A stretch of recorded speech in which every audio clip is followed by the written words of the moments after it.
Alright, hey guys. So writing slope-intercept form, y equals mx plus b, and then we need to put it in standard form. So the very first problem, I did this one, talked about this one in class, and even showed you guys this example, but I'm going to go through it on this one as well. So writing an equation in standard form of a line that passes through a given point and has a given slope. You guys have two choices when you want to solve this problem, okay? So I'm going to go through the first one, which is just using y equals mx plus b, okay? So in this process, I'm going to need to plug in the x and the y coordinate, plug in the slope, and we have to solve for the y-intercept. So for this problem, it's going to be -1 equals 2 times 5 plus b. So I have -1 equals 10 plus b. When I subtract 10 from both sides, I'm going to end up with my y-intercept equaling -11.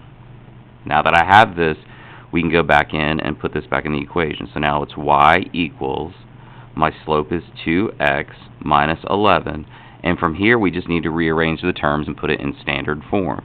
So I just need to move the 2x to the other side, so we'll subtract 2x, and now the equation becomes -2x plus y equals -11. Now your last question you have to ask yourself is this in standard form? And we know standard form that our a, b, and c values have to be integers. That means they can be positive or negative numbers. But then that a value also has to be positive.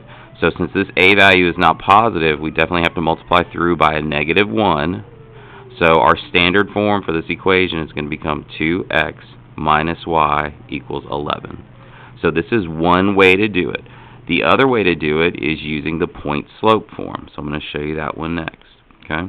So remember, point slope is just y minus y1 equals m times x minus x1.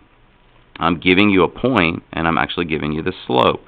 So we can plug those values into the equation. So now it's y plus 1. Remember, it changes the sign. If it's a -1 that I'm putting in, the sign changes because the equation is y minus y1. That's going to equal my slope of 2 times x minus 5. And now the nice thing about using point slope form is I don't have to find the y-intercept. It's going to come about naturally by just going through and putting this into standard form. So let's go through and rearrange our terms. So this is y plus 1 equals 2x minus 10. I'm going to subtract the 1 and move it to the other side. So now I have y equals 2x minus 11. I need to subtract the 2x from both sides.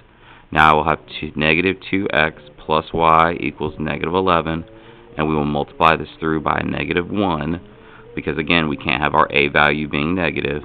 So this equation in standard form is 2x minus y equals 11.